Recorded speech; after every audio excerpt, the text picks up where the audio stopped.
Hi y'all, welcome to my Hoi guide. Now some things I want to get out of the way before this tutorial starts. I will not be going over guard manipulation or basic mechanics. Hui's tutorial may be outdated, however he does a very good job of explaining those sorts of things. So if you're just starting out, I'll have that video linked in the description. Alright, with that out of the way, you might be wondering why I'm making this tutorial. Well, when it comes to the Hoi Quarlow fight, a lot of runners I see don't know a lot of backups for what exactly to do in certain situations for Hoi. I made this lineup of phase 1 strats a while ago that I thought I'd bring some light to. So without further ado, let's get into it.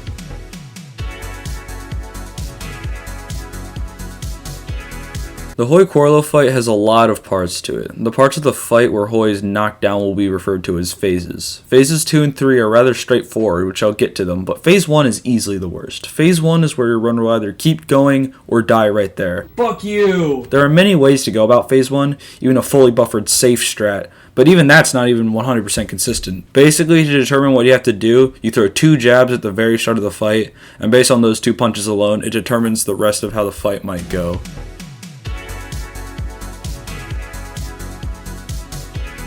So if you throw 2 jabs and Hoi takes both of them, there are 3 main ways to go about it. The first strat that I'll go over is the, quote, safe strategy. So after hitting the first 2 jabs, you wait a little bit and intercept his cane attack with a left jab. After that, wait a little longer and counter his next cane attack with a right body blow, which will counter him. Do a left jab during the stun, and then right after is the first RNG event. What you want to do is buffer a quick duck into a left jab. Ideally, he'll take the left jab and you'll secure yourself a good phase 1. However, if he decides to change his guard and shove you at this point, I'm sorry, but your run is most likely dead. But since we need to see what happens, let's assume that the punch lands. Right after this punch, buffer a right body blow and then a left body blow, and he'll be dizzy, giving yourself a high 6-second phase 1. Okay, so another phase 1 strat, also known as the task strat or risky strat. So let's say you're feeling a little risky. Both the 2 jabs land. Just like the safe strat, you wait a little bit and intercept his can attack with the left jab. However, you buffer 4 more punches after this. You buffer a left body blow, left jab, left body blow right after that. And if he takes all of them, it's a 5.5 second phase 1. Very good phase 1. Best phase 1, actually. But the thing is, on both of those left jabs after, he can either duck, or block any of them, which makes it risky because it can kill your run. However, it's a really good trade-off because if it does land, you get yourself like a really good phase 1. Now, there's a third strategy that not a lot of people actually know about. I call this one like the kind of in-the-middle strategy. It's kind of like a mixture of both of them.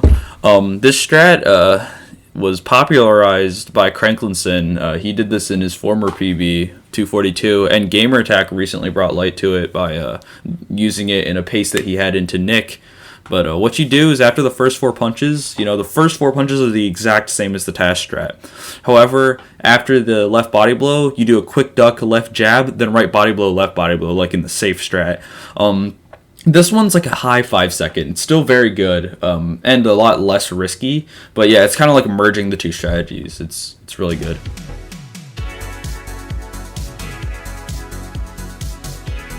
So if Hoi ducks any of the 2 jabs at the start of the fight, then you'll pretty much default to this strat. It doesn't matter if he ducks the first one and takes the second one, or ducks the second one and takes the first one. It doesn't matter. It'll just be the same thing. So after the 2 jabs at the start, one being ducked of course, you'll wait a little bit and intercept the cane attack just like in the other strategies, and then buffer a left body blow right after. However, at this point you need to wait a tiny bit and do a left jab. It's crucial you wait here to minimize the risk of him blocking or ducking, but you don't have to wait that long. After this jab lands, you've pretty much secured the phase 1. You just wait a little bit and do a left body blow during his next attack so that you don't counter it but you get a hit in. And then you counter his next attack with a left body blow. And then pause, just like you do on Gabby J. You let the super meter fill up, and then you buffer a low super, which will dizzy him. And this will give you around a 7.5 second phase 1. For this next phase 1, I'm converging the 2 scenarios because they require the same strategy. So when Hoi blocks your very first jab, or he ducks both your jabs. Those are the 2 scenarios where this works. Also, one thing to note is that when Hoi shoves you instantly on the first punch, you can buffer the left jab into the cane attack. So that simplifies that. But when he ducks twice, you have to delay, just like the other strategies. So after punching into the cane attack, you have to delay a little bit and do a right body blow counter to his next attack. The reason you do this is because since you landed no punches at the start, he isn't very dizzy at this point, so you need to build up dizzy meter. So follow up the counter with the left jab during the stun, and then just like with the strat before, you wait at this point, except if Hoi shoved your first punch, then you do a left body blow, and if Hoi ducked both of them, then you do a left jab, just like in the first strategy. And then you wait a little bit, left body blow, and then left body blow counter, pause, low super. It's a lot of repetitive things here. You'll notice patterns. So this is the last phase 1 that I have for now. I have some 2 oddball strategies that I'll go over at the end of the video because they have things that you need to adjust in phase 2. But when Hoi takes the first jab, or if he ducks the first one, takes the first one, and then blocks the second one, basically I made an altercation to this strategy recently to make it, because how it used to work is that you had to be really tight in order to get the dizzy, but with this small altercation, I've made it more consistent. But what you do is you buffer the left jab into the cane attack, and then followed up with a buffered left body blow. After the left body blow, you followed up with a delayed left body blow, like in the first, or in the strat that I went over previously. But then what you do the left body blow counter, and then you pause. So here, you can do the former strategy. If you think you're tight throughout the rest of the strat, then you can buffer a low super. However, if you didn't get the first punch or you weren't tight, you do a high super. So it's good damage control.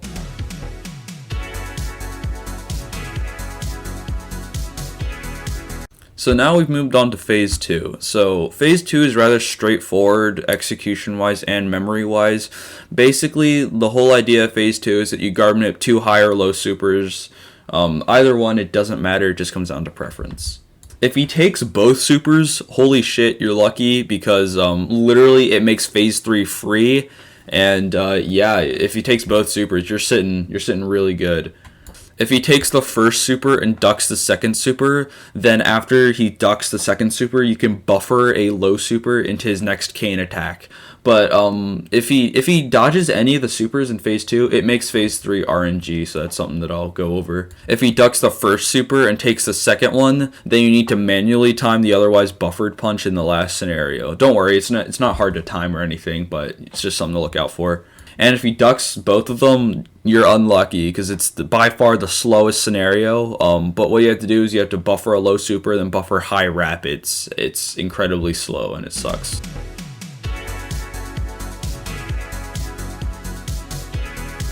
Now phase 3. Phase 3 is rather simple. There are a few variations, but they're really easy to learn. So if you got perfect phase 2 RNG, like I said, there's no RNG in phase 3. It's free. Hoi will do his cane attack at the start of the phase. All you have to do is wait a tiny bit and then intercept it with a low super and he'll be knocked down. And just a little bonus thing here, this derives from the task strat, but if you're aware that you wasted enough frames in phase 2 on the guard manip, then you can buffer a quick dodge or a quick duck into the super at the start of phase 2. If you wasted 2 frames, you can duck, and if you wasted 3, you can dodge. So if Hoi took one of the supers or none of the supers in phase 2, they both result in the same phase 3 pattern. What you have to do in phase 3, like I said, there's RNG here, but you have to basically guard manip a high or low super here. Low supers are faster in phase 3, but if he takes a super, then the fight's over. But if he dodges it, then you have to counter his next attack with a right jab. So like I said, you have to guard manip the super, and it's RNG whether he takes it.